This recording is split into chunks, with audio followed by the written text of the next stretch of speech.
If my first love is wrestling, then my second would be comedy. And about a decade ago, I found a show that I fell in love with, Saturday Night Live. From Aykroyd and Belushi in the early days, to the iceberg that sunk the Titanic recently. And that gave me an idea to look for any times I could find where wrestlers appeared on SNL. And there were more than I expected. For full disclosure, in researching for this topic, I noticed that Dave Knows Wrestling has a similarly titled video to this, but I assure you mine's going to be very different to his. And yes, we're going to be talking about The Rock, but not just yet. I also wanted to say that if you can think of any appearances that I've missed, why not let me know in the comments, and I might even do a follow-up. Now, as far as I can tell, the first time a professional wrestler appeared on Saturday Night Live would be November 17th, 1979. On that night, Andy Kaufman would wrestle a woman from out of the audience, which is a gimmick he was doing at his shows at the time, even dubbing himself the Intergender Wrestling Champion. But despite technically counting later as a wrestler, Andy isn't the person I'm talking about yet, as the bout was introduced by the first recognised WWE Champion, the Nature Boy Buddy Rogers.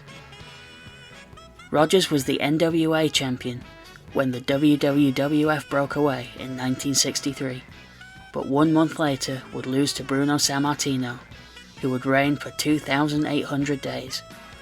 That's just over 7.5 years. Kaufman's time in pro wrestling and the feud with Jerry Lawler is a completely different story for another day. But on May 15th, 1982, Kaufman would return to SNL 1 month after his famous match with the King of Memphis. On this night, Andy is interviewed while wearing a neck brace that he wore everywhere in order to sell the injury from the match. According to Jerry Lawler in a recent episode of Tales from the Territories, Andy only took the neck brace off because the producers of Taxi, the sitcom he starred in, threatened to write him out of the show unless he took it off. Also, according to Jerry, Andy even kept the secret that he wasn't really hurt from his own parents, who spent 2 decades despising Lawler for what he did to their son. It was only when the film Man in the Moon was being made in the late 90s that they found out the injury wasn't real. I'd also like to recommend that film, it's one of my favourites. In a strange feeling moment, they show Kaufman doing his heel stalling tactics, and we can hear the SNL audience laughing at his antics. They also show the entire match, replaying the moves Andy takes in slow motion even, while Andy in the studio sells how much pain he was in. The segment that is mostly played very seriously ends with Andy offering a series of apologies that most YouTubers would be proud of, proving that Andy Kaufman was indeed a man ahead of his time. The segment took place 2 months before the famous Andy Kaufman and Jerry Lawler appearance on Late Night with David Letterman.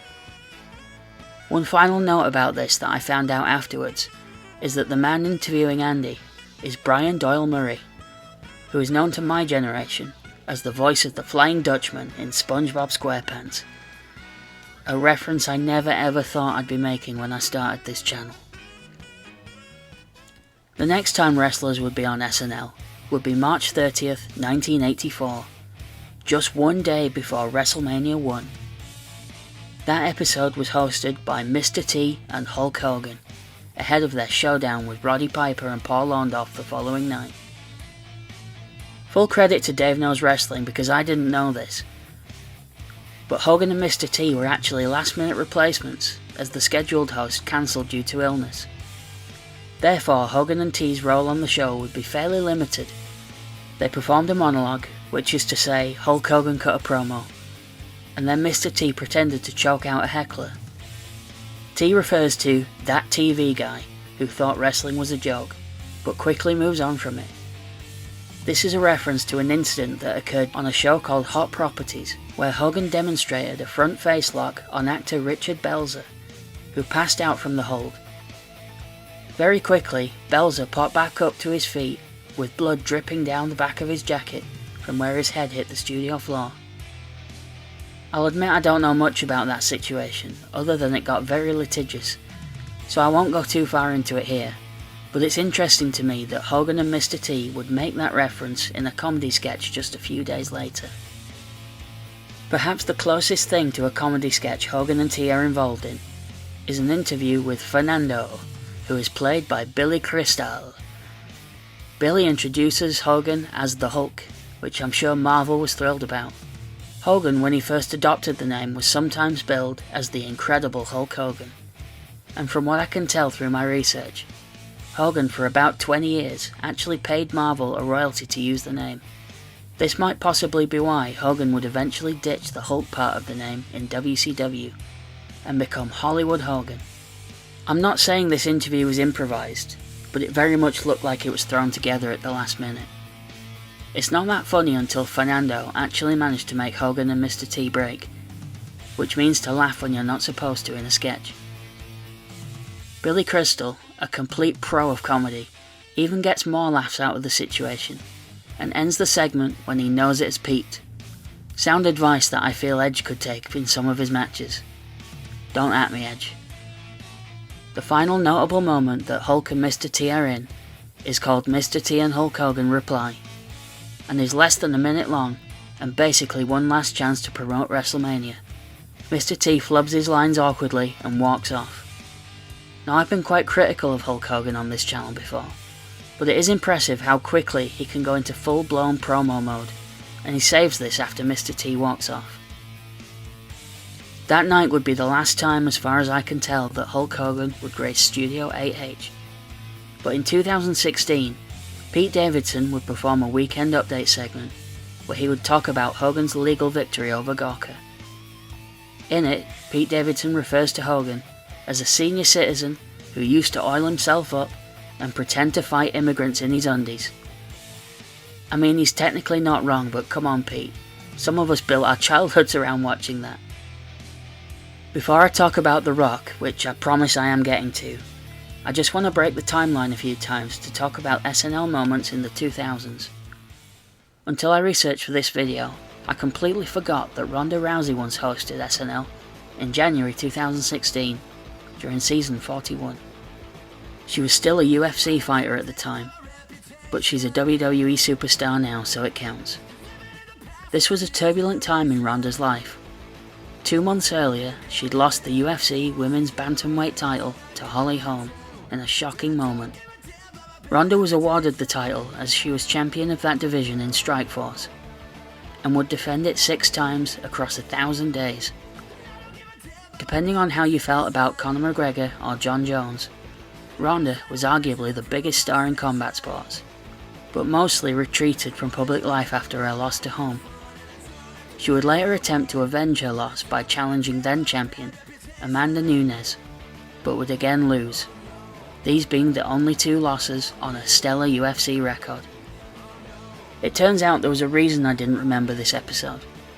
It's a pretty funny one with a good cast, but the most memorable thing on it was Tina Fey reprising her Sarah Palin impression, endorsing Donald Trump's candidacy.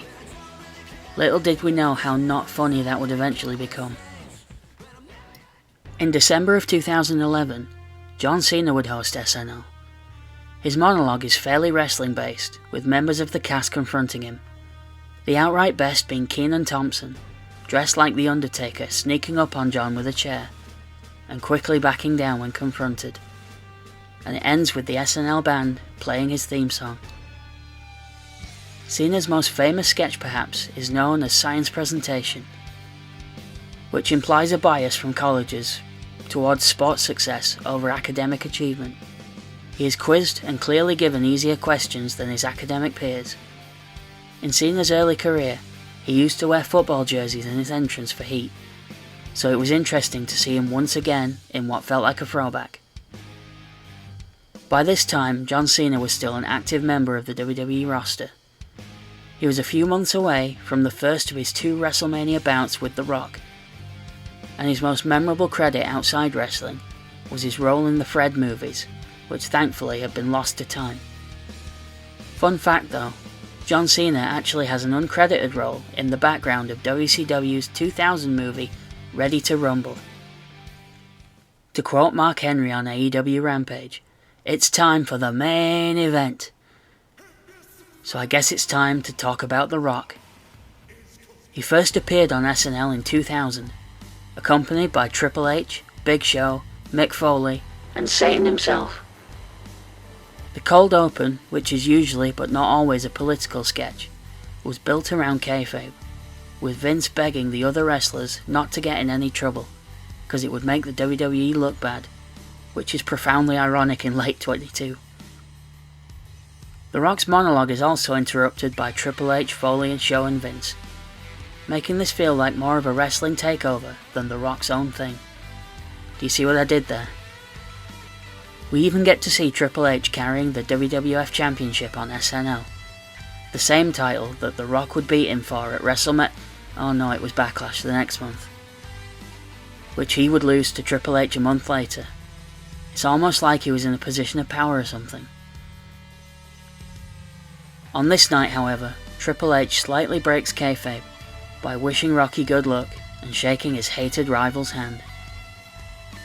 The Great One would host SNL again in 2002 to promote the Scorpion King, which we wish he hadn't, and again in 2009 to promote Race to Witch Mountain, and I have no idea what that is. The fourth time he hosted was March 28, 2015, the day before WrestleMania 31, to promote Furious 7. WrestleMania 31 is the one where The Rock and Ronda Rousey lay into Triple H and Stephanie McMahon, tying many a loose end up in this video, so thanks for that, Dwayne. Maybe the most famous character Dwayne Johnson would play twice on the show was the Rock Obama. A bizarre take on what would happen if the normally calm and collected 44th president turned into the Incredible Hulk. There's one last callback. On the final time The Rock hosted SNL at the time of this video, he was inducted into the Five Timers Club, a debatably illustrious group that started as a joke, but includes beloved names like Tom Hanks, Steve Martin, Paul Rudd, Tina Fey, and also Alec Baldwin.